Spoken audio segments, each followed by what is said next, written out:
ആലപ്പുഴയിൽ സ്കൂൾ മുറ്റത്ത് കുത്തിയിരുന്ന് ജി സുധാകരൻ എംഎൽഎയുടെ പ്രതിഷേധം. അമ്പലപ്പുഴ നീർക്കുന്നം സ്കൂൾ മുറ്റത്താണ് പ്രതിഷേധിച്ചത്. കെട്ടിടം പൊളിക്കാൻ കരാറെടുത്തവർ അടിത്തറയിലെ മണ്ണ് കടത്തിയെന്നാരോപിച്ചാണ് പ്രതിഷേധം.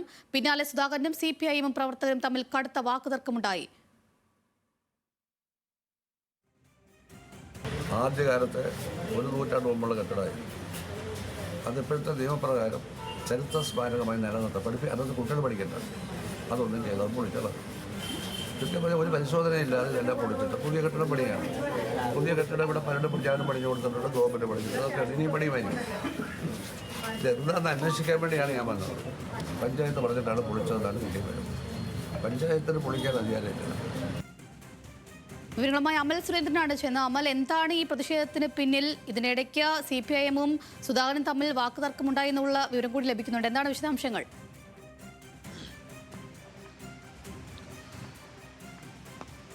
സിപിഎമ്മിന് അനഭിമിതനായിട്ട് സുധാകരൻ മാറിയ സമയം തൊട്ട് സിപിഎം പ്രവർത്തകർ പറയുന്ന, നേതാക്കന്മാർ പറയുന്ന ഒരു പ്രധാനപ്പെട്ട കാര്യമുണ്ട്. അത് ഈ സിപിഎം പ്രവർത്തകർക്ക് എതിരായിട്ട് ജി സുധാകരൻ മാറിയാൽ സുധാകരനെ തെരുവിൽ നേരിടുമെന്നാണ് പറഞ്ഞത്. അക്ഷരാർത്ഥത്തിൽ അന്ന് പറഞ്ഞ കാര്യമാണ് ഇപ്പോൾ നടന്നിരിക്കുന്നതെന്ന് പറയാൻ സാധിക്കും. പ്രത്യേകിച്ചും Narikkunnu S V D government സ്കൂളിന്റെ അനധികൃതമായിട്ട് അവിടെ നിന്ന് മണ്ണ് കടത്തുന്നു എന്നൊരു ആരോപണം, പരാതി ജി സുധാകരൻ എംഎൽഎക്ക് ഒരാൾ കൊടുക്കുന്നു. ആ പരാതിയിൽ അന്വേഷിക്കാൻ എന്ന പേരിൽ അദ്ദേഹം അവിടെ എത്തുന്നു.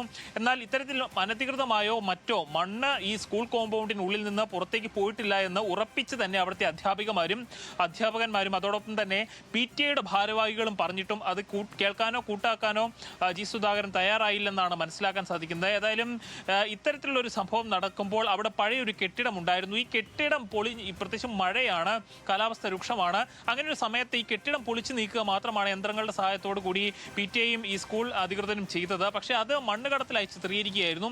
ഇതിനെ തുടർന്നാണ് PTA പ്രസിഡന്റായിട്ടുള്ള പ്രശാന്ത് കുട്ടിയും അതോടൊപ്പം തന്നെ CPIഎമ്മിന്റെ പഞ്ചായത്ത് അംഗവുമായിട്ടുള്ള ആളുകളും ചേർന്നുകൊണ്ട് ഇദ്ദേഹത്തിനെതിരെ തിരിയുകയും MLA ഈ സ്കൂളിനെ നശിപ്പിക്കാനാണ് നിൽക്കുന്നത് എന്ന രീതിയിലേക്ക് കാര്യങ്ങൾ കൊണ്ടുപോവുകയും ചെയ്തു. ഏതായാലും ഇവർ തമ്മിൽ വലിയ രീതിയിലുള്ള വാക്കേറ്റമാണ് ഉണ്ടായത്. ജി സുധാകരൻ താൻ 25,000 വോട്ട് നേടിയാണ് അമ്പലപ്പുഴയിൽ നിന്ന് ജയിച്ചതെന്ന് പറയുമ്പോൾ അതിലും അധികം വോട്ട് നേടിയാണ് കുഞ്ഞാലിക്കുട്ടി ജയിച്ചത് എന്ന് മറുപടി പറയുന്ന ഒരു CPM പ്രവർത്തകരെയാണ് നമ്മൾ അവിടെ കാണുന്നത്. അപ്പോൾ CPM ശക്തമായി തന്നെ ജി സുധാകരനെതിരെ തിരിയുവാൻ, അത് ഏറ്റവും താഴെത്തട്ടിൽ നിന്ന് തന്നെ തിരിയുവാനുള്ള ഒരു രാഷ്ട്രീയ തീരുമാനത്തിലേക്ക് കടന്നു എന്ന് വേണം ഈ സംഭവത്തിലൂടെ വായിച്ച് മനസ്സിലാക്കുവാൻ.